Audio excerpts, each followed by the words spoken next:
प्रेरणास्पद कथाएं YouTube channel में मैं धनंजय जैन आप सभी का हार्दिक अभिवादन करता हूं। छोटी सी कहानी डीजे की जुबानी। दोस्तों, आज की कहानी हमारे सोचने के तरीके के ऊपर निर्धारित है। एक अंधा लड़का था।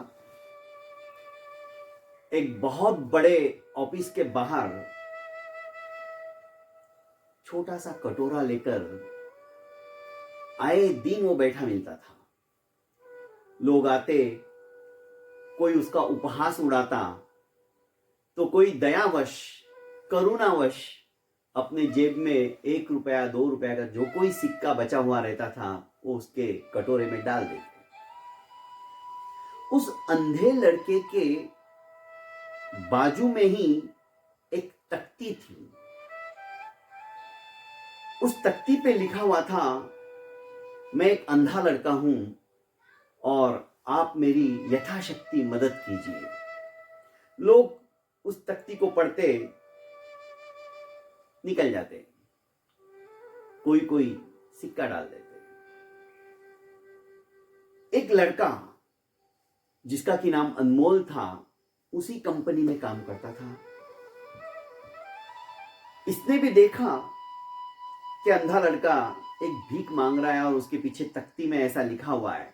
उसने उस तख्ती को लिया और तख्ती के ऊपर जो कागज पर लिखा हुआ था उसने कागज उखाड़ा और फाड़ के फेंक दिया। अपने जेब से मार्कर निकाला और उसने दूसरे कागज के ऊपर कुछ लिखा, वापस उसको पेस्ट किया और जो कुछ 2-3 रुपए उसके पास थे वो उसके कटोरे में डाल दिए और निकल पड़ा। सायंकाल जब उसके ऑफिस की छुट्टी हुई तो अनमोल सोचने लगा, चलो जाके देखता हूं कुछ फर्क पड़ा है क्या मेरे लिखने से। और वो लड़का जो अंधा था उसकी तरफ चल पड़ा। अनमोल के नजदीक आते ही उसके पैरों की आहट से अंधा लड़का फटाक से उठा और हाथ जोड़कर उसके सामने खड़ा हो गया और कहने लगा कि महानुभाव, आप कौन हो?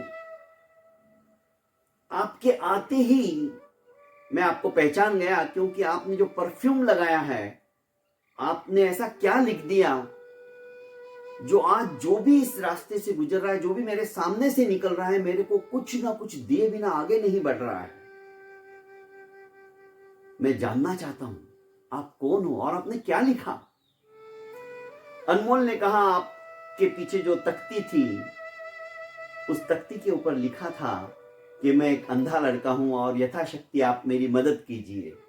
मैंने वो पन्ना निकाला, फाड़ा, फेंक दिया और मैंने अपने विचारों को अभिव्यक्त करने के लिए उसी तख्ती के ऊपर एक दूसरा पेज के ऊपर मार्कर से लिख दिया। मैंने ज्यादा कुछ नहीं लिखा, मैंने वही बात लिखी पर मेरी सोच अलग थी।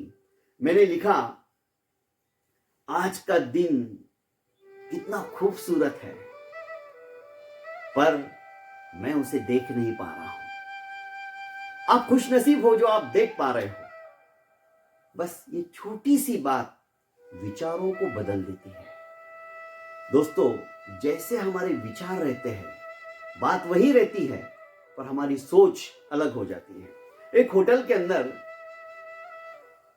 गांधी टोपी पहने 3-4 दोस्त बैठे थे और जाम उनका चल रहा था। 2 दोस्त आए, आपस में वार्तालाप करने लगे। एक ने कहा कि देखो कैसा जमाना आ गया, अब गांधी टोपी के नीचे भी शराब के दौर चल रहे हैं। दूसरे ने कहा, नहीं दोस्त, बात ऐसी नहीं है, अब तो गांधी टोपी वाले भी शराब पीने लग गए। दोनों में बहुत फर्क है क्योंकि दोनों के विचार अलग, बात वही है।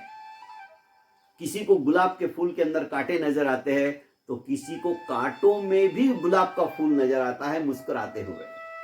दोस्तों, हम हमारी सोच यदि अच्छी रखेंगे, सचमुच में हमारे जीवन में अच्छाइयां ऑटोमेटिकली बढ़ती चली जाएगी। प्रेरणास्पद कहानियों के माध्यम से बस ऐसी ही छोटी छोटी और अच्छी अच्छी कहानियों के बीच में आपको कुछ ना कुछ नसीहत भरी बातें सुनने को मिलेगी, जो कि अच्छी सोच से परिपूर्ण रहेगी। इसीलिए कहता हूं, अभी तक आपने मेरे इस चैनल को लाइक एवं सब्सक्राइब नहीं किया है तो कर लीजिए और ज्यादा से ज्यादा दोस्तों इसे शेयर कीजिए। प्रणाम।